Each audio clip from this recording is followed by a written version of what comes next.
So I want to talk a little bit about the rules. I want to talk about Rule 16.1 today, which is abnormal ground conditions or also immovable obstructions. So flower beds at Woodstone are mandatory relief or can be considered as a immovable obstruction. So we have a couple options here, or a couple different situations I laid out here for you that we see on hole number 2. So you can see one ball has come to rest in the red rocks, which we do consider here part of the flower bed. We have one golf ball you can see right behind me that's close to the rocks. It's not in the flower bed, but it does obstruct my setup and my swing. And then we have another one you can't see to the left here that is actually in the flower bed. So one of the things to remember, it's your nearest point of relief. So immovable obstructions is different than a temporary movable obstruction. So what I mean by that is you only get relief from stance and swing for a immovable obstruction. So line of sight does not exist. So even though it's in your line of sight, you do not get relief from that because it's not affecting your stance and swing. So I don't want you to get confused on that end. Immovable obstructions are really you're going to see on the PGA Tour. You're going to see in events when it's a grandstand, something you can't move but it's temporary. That's when you get line of sight relief. So you're really hardly ever going to find that on a golf course or events that we play in. So let's talk quickly about your options here with relief. So the first one I'm going to go to, which is where the ball rests just in front of the flower bed and the rocks are obstructing my follow through. So with this, since my follow through or possibly maybe your stance sometimes can be affected, you do get relief.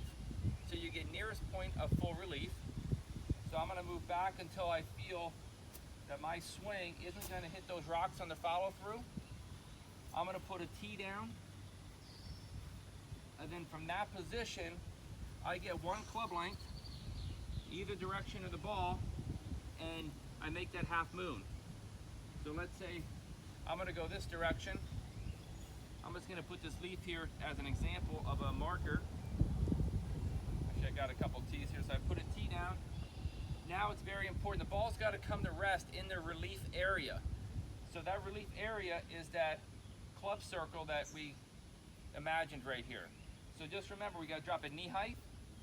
It's got to land inside the relief area.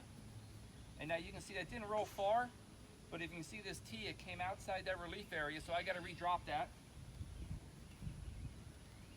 It bounced again outside the relief area, so now I got to place the ball where it hit the ground. And you can see I got full relief from this immovable obstruction, so the ball's back in play.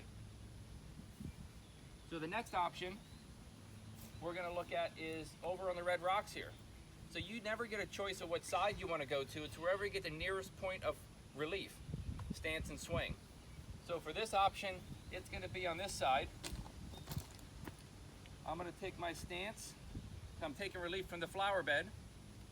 Put a tee down. And from that position, I get one club length relief. So once again, if I put this down, put another tee down, I got to drop that ball in that relief area. It's probably going to roll out. So that's outside the relief area. I'm going to do that again. Now I got to place it. So now that ball's in play again.